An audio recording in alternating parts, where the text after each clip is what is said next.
All right. Thanks again, guys, for joining another round of our Facebook Live here with Summit Financial Partners. And today we've got another guest. We got to meet Hope a couple of weeks ago with the real estate, and Matt is our second guest here.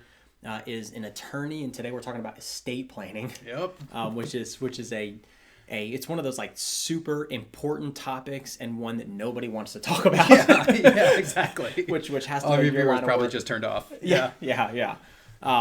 So hopefully that's something that's of interest, and I think we can cover some things that are pretty helpful. So just starting off, give us a little bit of an introduction on who you are and Sure. and what you do. So my name is Matt Reinaker. I started a firm called Asurest that focuses on estate planning. Like you said, I do that pretty much exclusively. My own personal background, I grew up in Pennsylvania, came down for school, went to the University of Richmond for undergrad, law school, and business school. So triple spider. Okay. And I've been working in the area since then. Yeah. Just got stuck here. Yeah, well, I From loved it school. here. Honestly, and for a while I thought about moving back, but I just really loved being in Richmond, loved the area. So Okay, yeah, cool. I'm staying. And as far as family, I know you shared with us a couple weeks ago. You have I don't remember the breed, but your dog is Oh yeah.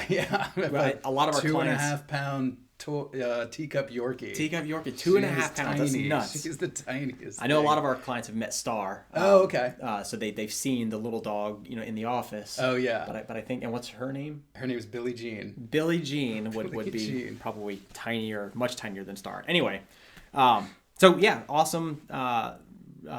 Thanks again for joining us to do this. Thanks for having me. The estate planning, just kind of in that topic when we're meeting with clients, is understandably something that we on a regular basis bring up. Sure. That we're constantly talking about with clients, because we're talking about financials, setting up a financial plan or financial goals that eventually get to the end of life. Just Right. in that planning process is, what do you want to do with your money as you've saved it? But eventually there is some kind of inheritance. What is that next generation? And, Right. and sometimes it's not kids directly, but Right. those parallels are so common. I actually, and if you're a client, you are familiar with the financial satisfaction survey. This is a survey that we do with all of our clients. Have started doing much more recently on a pretty regular basis that just goes through a survey. It's 20 different questions. I'll give you, you probably can't see the detailed numbers, the detailed questions there, but it goes through 20 questions and it shows, or it asks your level of satisfaction with each of those, 1 being not satisfied and 5 being very satisfied. And we've noticed pretty consistently that number 13, I am satisfied with my estate plan, is always very low in that list.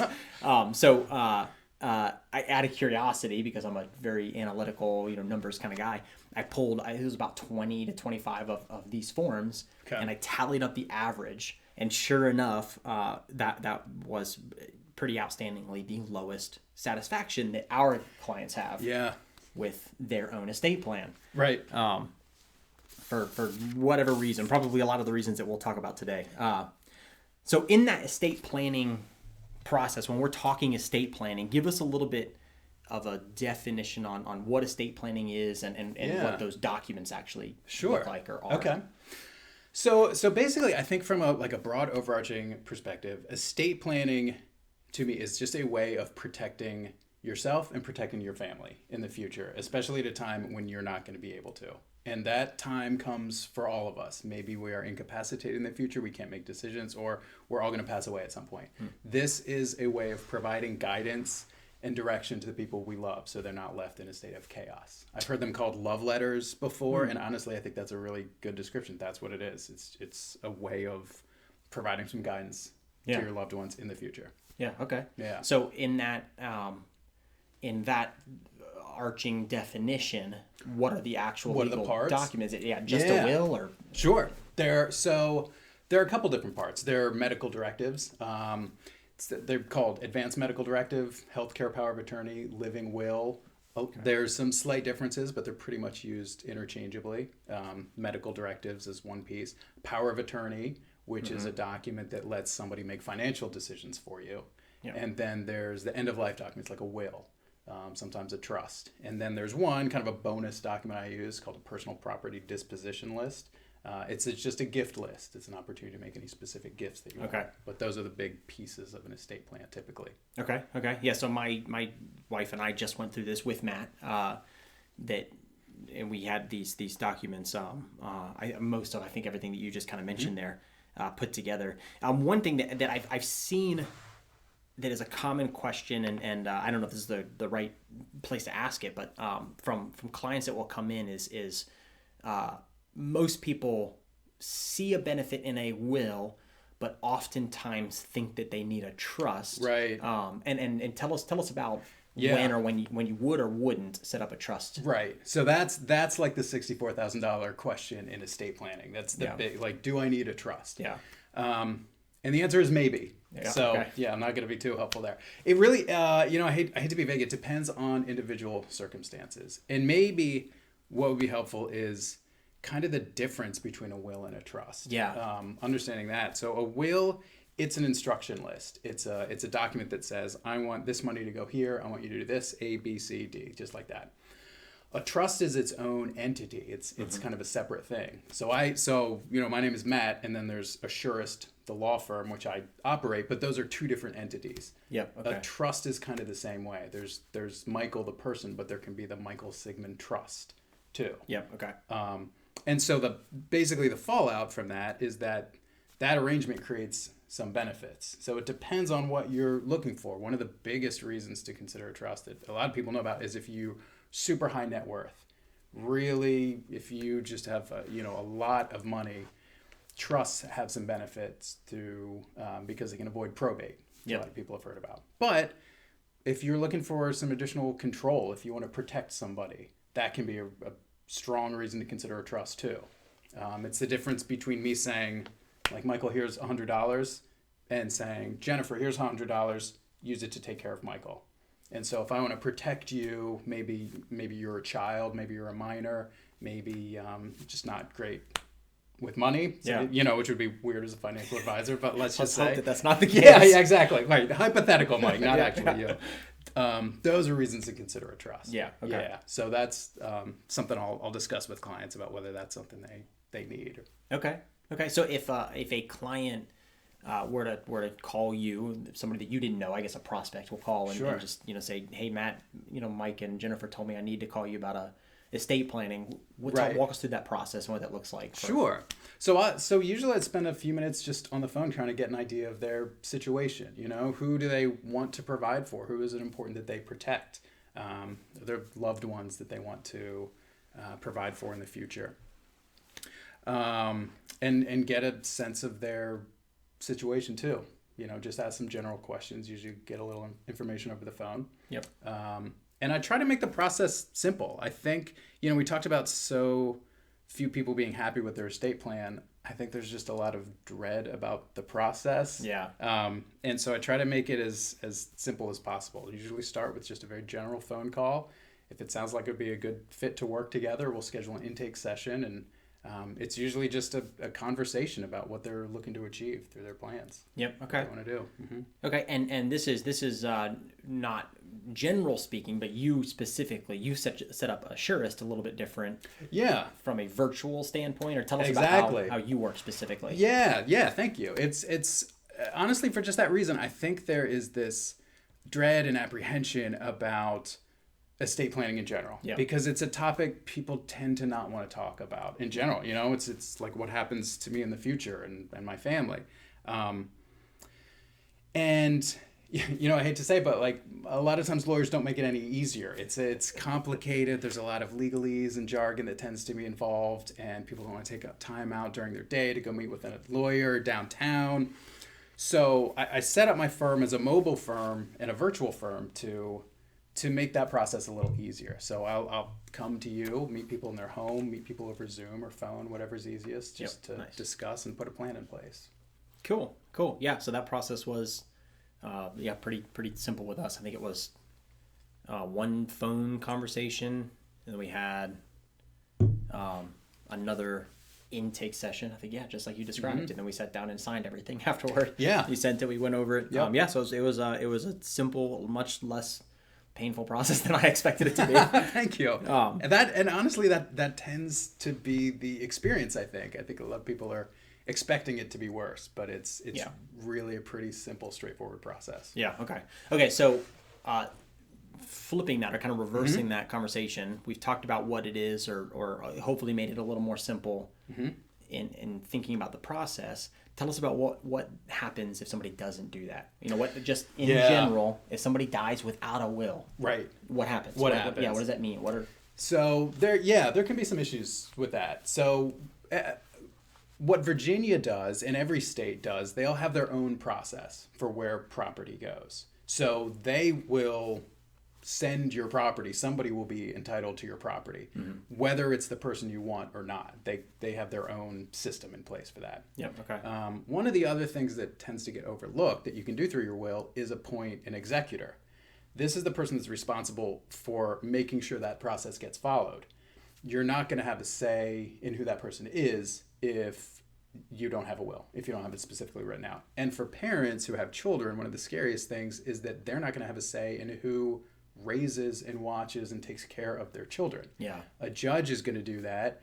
A judge is not going to know the parents' values, what's important to them. They're going to pick family members. Yeah. And so for some people, it may be the right person that they pick, so that's good.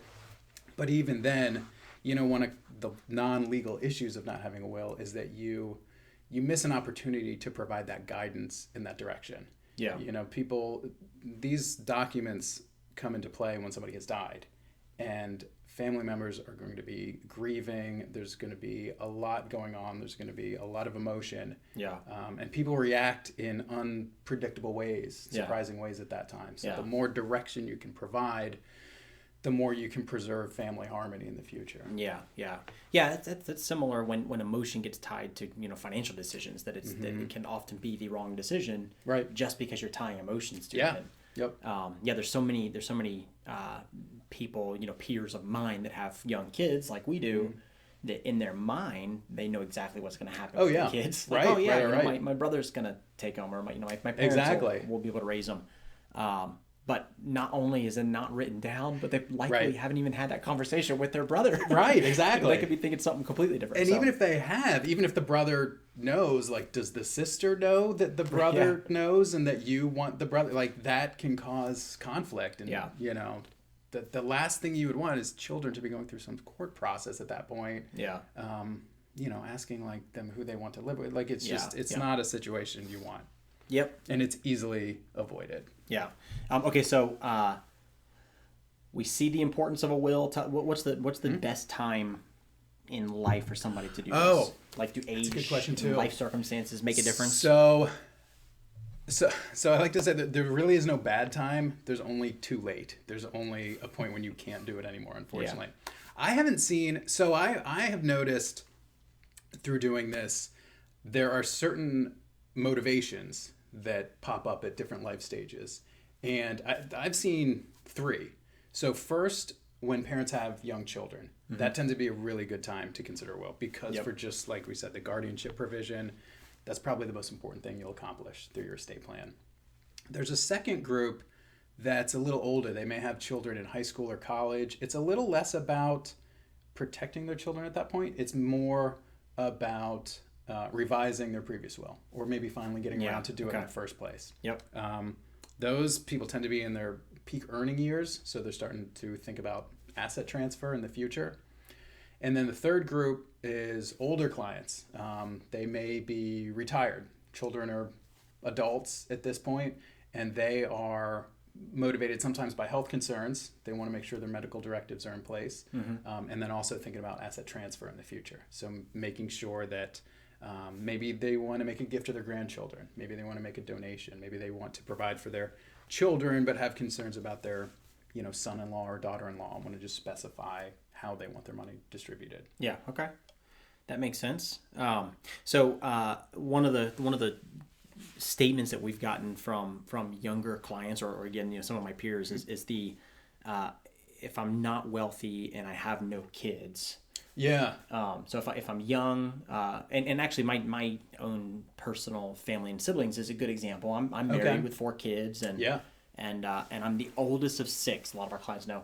So I've got the youngest of the six of us are single, still at home with my parents, have no kids. I wouldn't recommend that they have no assets. There's nothing in place. Right. I don't know that there's a necessity for them, but I would imagine that there are plenty of situations that somebody is you married is probably one of the biggest things, but with no kids, and they think they don't have a lot of money. Yeah. But still could have a reason to do that. Yeah, and so even let's say married with no children, you might want to provide a gift to your siblings. You might want to provide a gift to your parents, something like that. Anything, any specific request that you have, a will is a good opportunity to do that. Yeah, and that's talking specific to a will. That's not even talking about medical directives or things that could take place while I'm still alive. Right. Incapacitated. Exactly. Yep.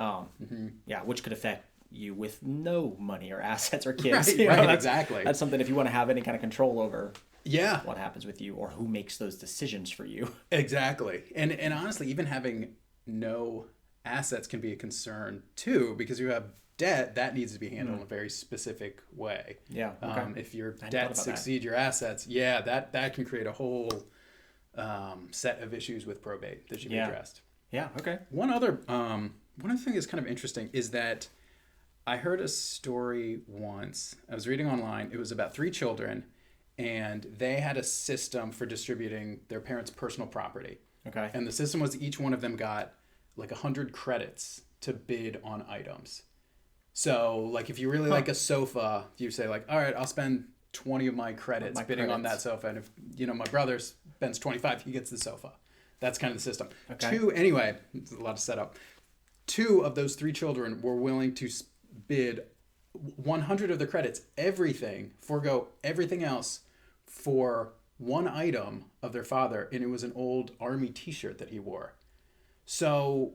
You never know what is going to have sentimental value to somebody. Yeah. And it's those items a lot that can cause a lot of conflict in families. So even if you don't have, a massive estate and like wings to your home, what you do have probably has a lot of value to somebody. Yeah. And again, like the more direction you can provide, the better your family's going to be in the future. Yeah. Yeah. That's a good... Yeah, it's a good analogy or a good story that's interesting. I mean, with my own personal, grandparents and people that pass, there is usually that one thing that that item helps me remember him. Exactly. And I don't care about it inheriting assets. I want that one thing. Right. So, that's good. I like that. That's something I hadn't thought about. Mm-hmm. Okay, so let's talk about the options that somebody has to go through estate planning, because I know that it's easy for somebody, especially the do-it-yourselfers, in life, to think that they don't need to actually talk to an attorney, and that may be true. That may be the case. But tell us about some of those DIY options, like a legal Zoom, or even typing it out yourself. Yes, right. So first, let me confess my own bias here, which is that I'm in the business of selling these. So like, take what I tell you with a grain of salt. Yep, for sure. And there's really no reason that you can't write your own will. Yep. There are ways to do that. But I can say that based on the ones I've seen, they are just done incorrectly way more often than they're done correctly. Yeah. It's honestly where I've seen a lot of people show me what they've tried to do in the past, or I've just happened to see old wills, and it's rare. I don't know that I can think of any examples where there wasn't a major red flag with someone tried to do on their own. And the issues are all sorts of things. People will just like not sign them. I had one client show me the will. They were still in the original envelope that they were shipped to them in. They never opened them and signed them. It was like, well, that doesn't count. You just paid this money to have them produce nothing for you. This has no legal weight. This could be for anybody, yeah. Yeah. Okay. So that's an issue. One of the other things I see fairly often too is trying to put terms in a will that really. So, for example, there was one client who had a son from a previous relationship, and he wanted to provide for that son through a life insurance policy. Yep. And he put in his will, I want this life insurance $500,000 policy, to go to my son And as you know, Yes. right, you know where this is going. Yeah. He is named a different person as the beneficiary. Yeah. Well, you can't do that. The language in the will means absolutely nothing. Yeah. So luckily we caught it and he could change it. But Yep. that's the type of thing that Just gets people just overlooked do almost, incorrectly. Yeah. Yeah, exactly. And it's simple things like that. And the other thing too, I personally respect that DIY mindset. If there's a way to do something on my own, I will love to do it. Yep. But there's a huge difference between like painting my own walls and writing my own will. Yeah. If I spill paint, I know what spilled paint looks like and I know how to fix it. If I make a mistake writing my own will, I'm never going to know it. Yeah. You know, my family is going to see it, and they're the ones that are going to have to figure out how to deal with it. And it's way more complicated than cleaning up paint at that point. It can really create a mess with your estate. Yeah, yeah. So there's so many similarities to that mindset in what we do as well, because there's plenty of people that manage their own finances, and plenty of people that are capable of managing their own finances, and that's fine. They can continue to do that. Yep. There are just so many little nuances that just being professionals that we've put a lot of time into learning this craft, and and even that being said, my own person, I'm a financial advisor, a certified financial planner. I've gone through the schooling and I've gone through the education. I have the certificates, and I do this on a pretty regular basis with clients. For my own personal finances, I still run it all by Jennifer. Really? Because exactly. It's that outside eye looking in and just double checking. Am I doing this right? Does this make sense? Absolutely. So yeah, I like that. Let's see. So I had a question here that I think you kind of already touched on, but just we'll revisit it. How often would you suggest that someone revisits a will? I mean, So that's a good question too. The first thing to say is like wills typically don't expire. So there's no reason you have to get a new will every year or 3 years or 5 years or whatever. Yeah. I usually recommend one of two things. First, if there is a major life event. If something happens to you or anyone mentioned in your documents, if there's a birth in your family, a death, a divorce, a marriage, some sort of big thing, give me a call and we'll take a look and see if anything needs to change. Yeah. And If sometimes not, there isn't. Yeah. I mean, a lot of times, and I will intentionally write my wills typically so that they will evolve over time as much as possible. Yep. Or I think every like 3 to 5 years. We'll take a look. We'll see. Sometimes you might have a different guardian in mind or different executor. You want to change some people, that type of thing. So every couple of years, if that's kind of then major. A similar answer. We like to, obviously finances. You're getting a paycheck every 2 weeks potentially. That we'll say the same thing. We like to meet with our clients twice a year. However, if something happens, financially, if any kind of life events, some of those are very similar. As far as having kids or in our case, things like changing a job or any of that. Obviously, call us outside of that window. Right. Every 2 years, we're just going to check it then. But there's other circumstances that you should call.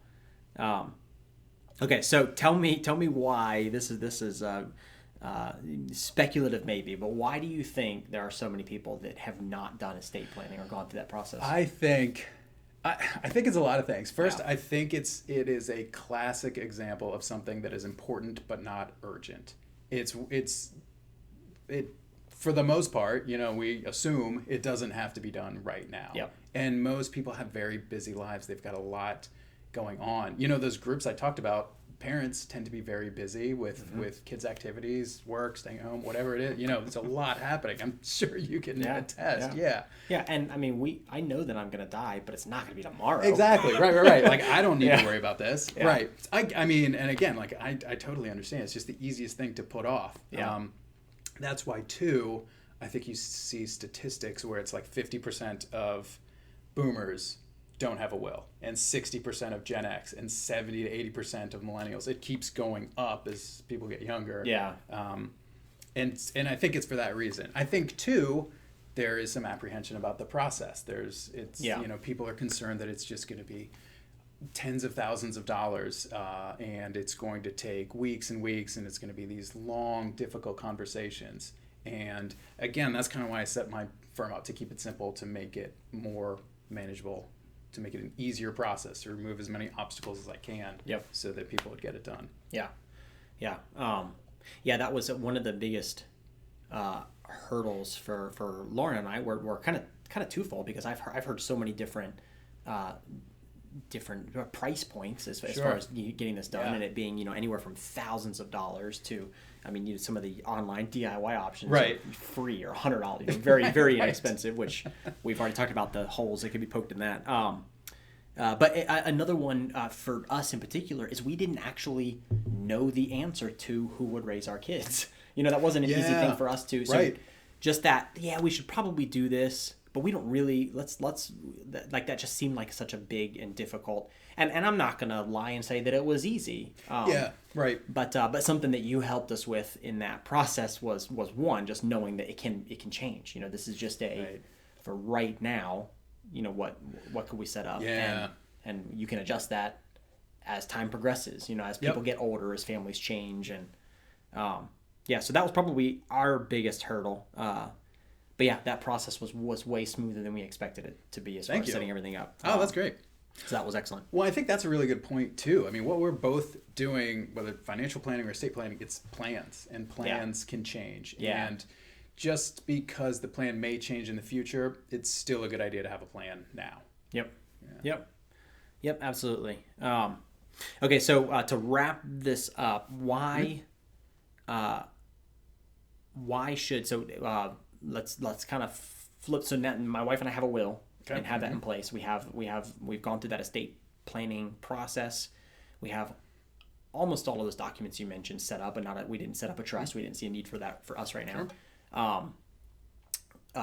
Help me with that conversation with others. So as far as turning that conversation to either our parents that maybe don't have a will, or maybe they do and we just don't know. Yeah, right. I feel like is an important conversation.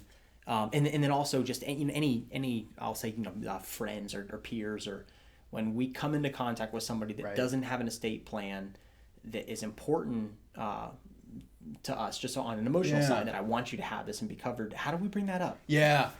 It's difficult. Yeah. I mean, I'm not gonna lie, it's difficult for me, and this is what I do for a living. It's tough. I think so. A couple things I've noticed is, one, have a reason to bring it up. Maybe have a something that has happened recently that you can reference. Like you're saying, I was talking to Matt the other day, and we're talking about estate planning. And what I tend to do too, if you're talking about like friends or peers or maybe your siblings, is, and you could try this if it works, is say something like, I'm guessing you have what you need in that, or like you're probably all covered, but it's amazing how many people don't have wills, or something like that. Yeah. Because I think a lot of times when you bring it up and somebody doesn't have a plan, they feel judged, or like you're going to push it on them, like you're trying to make them a pitch. That's a great point. Thank you. It seems to kind of make people feel safe, not like you're judging them. It's you're sort of taking them out of the picture. And then what it allows them to do too is, if they come back with, actually we've been looking for somebody, which is fairly common, then you don't feel like you're pushing them to get a will. They're asking you for information, and you can just provide some helpful information. Yeah. That has helped to kind of bring that up. For kids, if you're talking because a lot of times parents will talk to their children about what their plans are, what they want. Yeah. Again, having something that happened recently to sort of trigger the conversation can be useful. And then having what's that? I was just gonna say. I mean, this is anybody that will be watching this and getting this advice. Yep. Here is your reason. Right. You're watching a video. Exactly. This is perfect. To say, hey, our financial advisor just posted this video about estate planning. Right. So that's your excuse. There to bring it is. Up. There's the opportunity. Yeah. Yep. Perfect.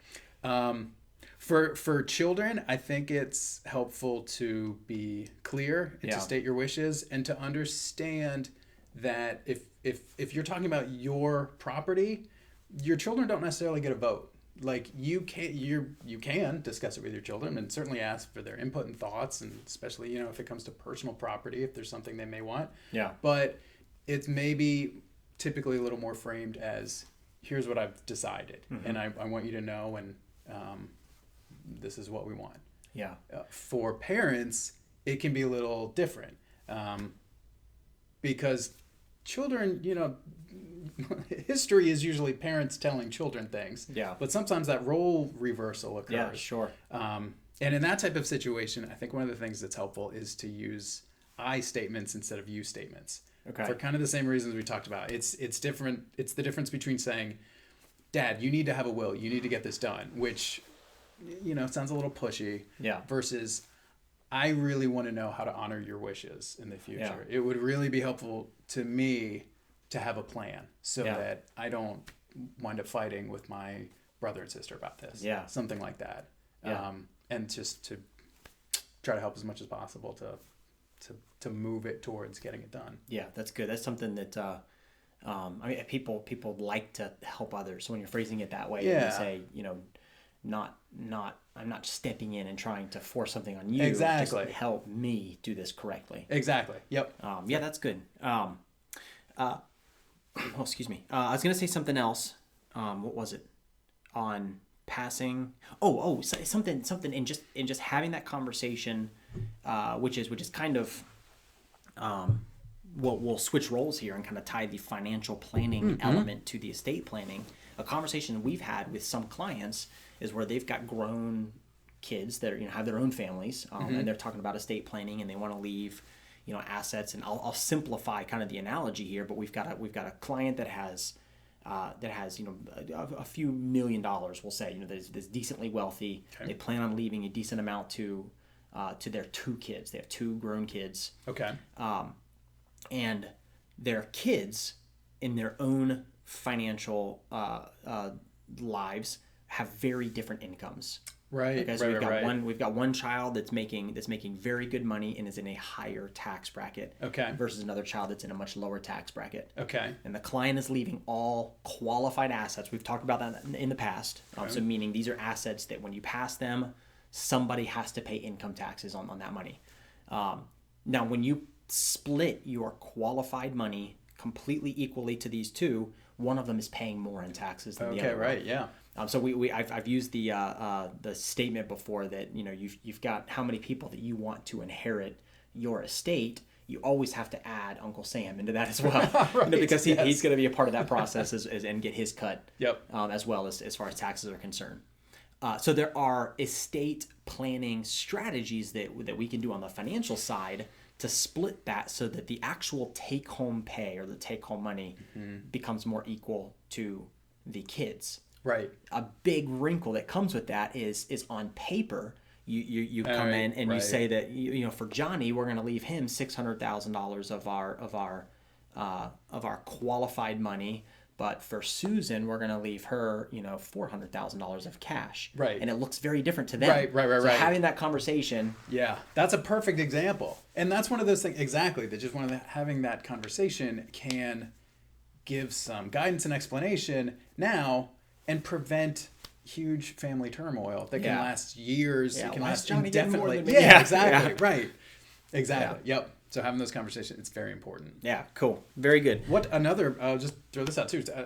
Sometimes for very similar reasons, a parent will want to leave more to the child that makes less money, and that can be an important thing to let the other child know about too, so they don't feel slighted or left out. Yeah. Yep. Very good points. Okay. I think we've covered great information. So before we get off, if somebody doesn't have already an attorney or somebody that they can call, if they wanted to get in touch with you, your contact information. Yeah. Just say it. Yeah. Just say it. Sure, We'll put it in the comments and below as well. But absolutely. Yeah. So the website is asurest.com. It's ASUREST. You can email me at Reinaker@asurest.com. Reinaker, yeah. Which we'll spell it in the comments, but spell it for us. Sure thing. REINAKER @asurest.com. @asurest.com. Yep. That's usually the best. You can also reach me by phone. I can give that 804-525-9924. Any of those.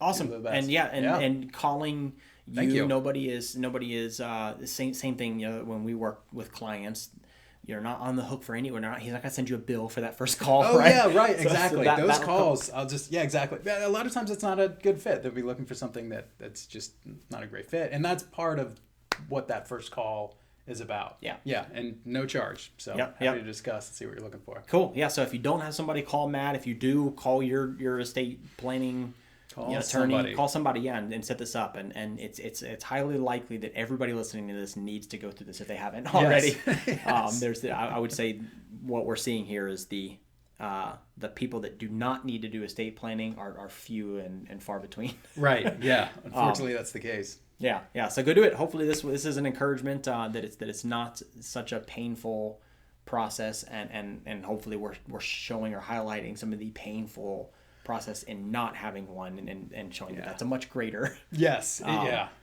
Absolutely. So yeah, thanks again for being with us. Pleasure. And, Thank you. everybody enjoy the rest of your day.